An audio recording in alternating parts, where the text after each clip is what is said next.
Morning সকলোকে মোৰ নতুন ভিডিঅ'লৈ সকলোকে স্বাগতম জনাইছোঁ। আৰু আজি ৰাতিপুৱাৰ পৰা আচলতে ভিডিঅ'টো আৰম্ভ কৰিছোঁ আৰু এতিয়া 7টা বাজিবলৈ হ'ল, কিন্তু ৰ'দ এনেকুৱাই দিছে, একদম ৰ'দ গমেই পোৱা নাই যে ৰাতি পাইছে নে দুপৰীয়াই হৈছে। আৰু আজি ৰাতিপুৱাৰ পৰা ভিডিঅ'টো আৰম্ভ কৰাৰ মূল কাৰণ হৈছে আজি আমাৰ কাৰণে এটা বিশেষ দিন। আৰু বিশেষ দিন মানে আমাৰ আজি এটা সপোন পূৰণ হ'বলৈ গৈ আছে, যিটো সপোন আমি বহুত দিনৰ পৰা দেখি আহিছিলোঁ, কিন্তু সম্ভৱ হোৱা নাছিলে যিহেতু মধ্যবিত্তৰ ঘৰৰ মানুহ ন আমিও।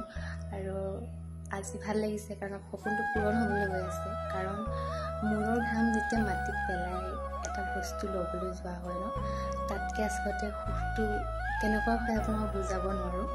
আৰু আচলতে মোৰ মনটো বহুত ভাল লাগি আছে আজি যিহেতু সপোনটো পূৰণ হ'বলৈ গৈ আছে। আৰু ভাবিছোঁ মই সেই মুহূৰ্তখিনি এটা ভিডিঅ'ৰ যোগেদি মই সাঁচি ৰাখিম আৰু ভাবিছোঁ আপোনালোকৰ লগতো মই শ্বেয়াৰ কৰিম সেইখিনি। তেনেহ'লে ভিডিঅ'টো চাই থাকিব দেই। হয়তো কোনোবাই ভাবিব পাৰে যে এইটোনো কি ডাঙৰ কথা, এইটোতো মানে একদম চুটকিত কৰিব পাৰে, কিন্তু মানে কি আমাৰ কাৰণে আচলতে বহুত ডাঙৰ। সেইকাৰণে আপোনালোকৰ লগত মুভমেণ্টখিনি আচলতে শ্বেয়াৰ কৰিম বুলি ভাবিছোঁ। আৰু আমি ওলাই ল'লোঁ টাউনলৈ বুলি, আৰু লগত গৈছে ভাইটি, দেউতা আৰু দাদা।